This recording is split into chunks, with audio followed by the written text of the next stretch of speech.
I recently posted an update in the case of Jaqueline Torres-Garcia, who is known as Mimi, and realized that I never got a chance to upload a read through of the formal affidavits in this case.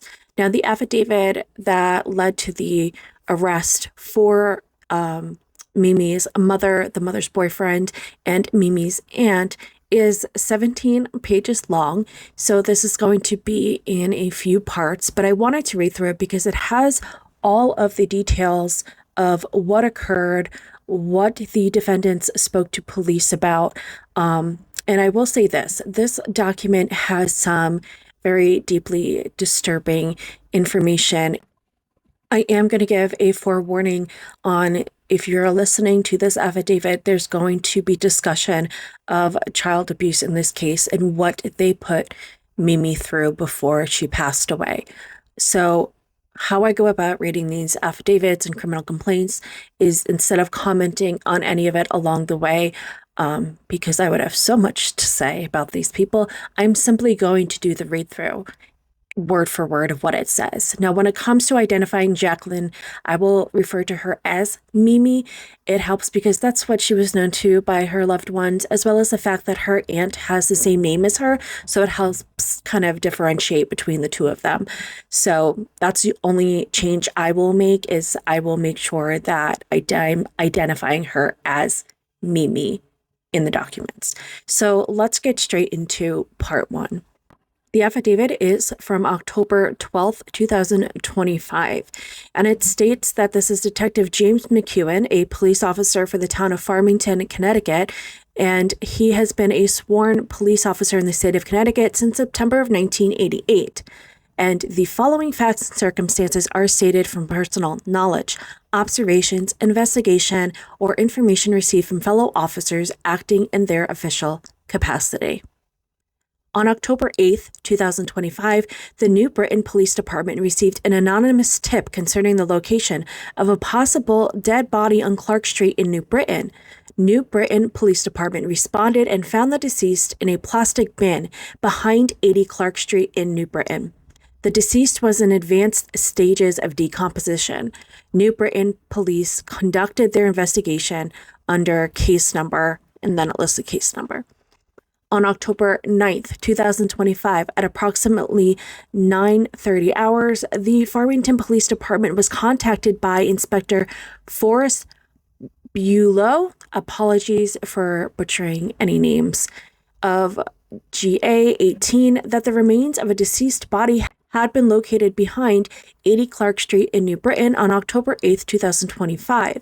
Investigation by the New Britain Police Department determined that the remains may be that of a 12-year-old girl, tentatively identified as Jaqueline Torres-Garcia, who is Mimi. Her date of birth is January 29th, 2013, and that she may have died in Farmington. The New Britain police had identified the anonymous complainants, and based on their interviews with these two, the New Britain police identified a Talia Murillo as being the person who informed them about the tote possibly containing a dead body and that it was located on Clark Street, New Britain, Connecticut. They provided New Britain with a photograph of the vehicle that was used to drop off the tote. It was a gray Acura MDX bearing the Connecticut license plate BR10778. The New Britain Police Department interviewed Talia, who stated that her boyfriend, Jonathan Jojo Nanita, picked her up at the end of September, the 29th or 30th, in his Acura and told her he needed to pick something up. She remembered Nanita driving to a cemetery, picking up a tote, putting the tote in the trunk of his Acura, then driving to 80 Clark Street, where Nanita removed the tote from the trunk and placed it at that location. She remembered that the tote smelled bad. After thinking about it, Murillo believed that the tote may have contained a body and told her friends. On October 9th, 2025, Lieutenant Captain Detective Hopkins and I went to the New Britain Police Department and met with several New Britain police officers to include Lieutenant J.D. Krolikowski, Detective Carl Mordisowicz, and Officer Jillian Corwick. Also present was Inspector Forrest Bulow of GA 18. New Britain briefed us on their investigation. New Britain police had identified and interviewed several individuals connected to the investigation, to include the mother of Mimi, who was the deceased, Carla Garcia, Garcia's boyfriend, Jonathan Nanita, Garcia's sister, Jaqueline Garcia, and Mimi's birth father, Victor Torres of Florida. They learned that Carla Garcia had 2 children with Victor Torres, Mimi, and another minor child, and 3 children with Jonathan Nanita. They were interviewed by the New Britain Police Department. Carla Garcia and Jonathan Nanita gave very different accounts concerning what had happened to Garcia's daughter, Mimi. Carla Garcia originally told New Britain detectives that her daughter was fine and visiting a friend. Garcia then stated that in October of 2024, when she was 6 months pregnant with her daughter, she was arguing with her daughter, Mimi, who was upset that she was pregnant again. She stated that during the argument, Mimi pushed her down the stairs inside her house, causing both of them to fall down the stairs. Garcia stated that Jonathan became upset with Mimi, kicked her in the head, and dragged her off. Garcia stated that she never saw her daughter again after that. Garcia denied any knowledge of the tote containing her daughter. Jonathan Nanita, who stated he was homeless after Garcia kicked him out, told New Britain detectives that Garcia contacted him and asked him to dispose of the tote that was outside her apartment building near the garbage. He drove to Garcia's apartment at 24 Tremont Street in New Britain with his current girlfriend. He placed the tote in his truck, and per the instructions of Garcia, he drove to a nearby cemetery to hide the tote. He did not find a good location, so he drove the tote to Clark Street and dropped the tote in the backyard. When detectives asked him about Garcia's daughter Mimi, he told them about going to Garcia's home in Farmington after recently being released from prison.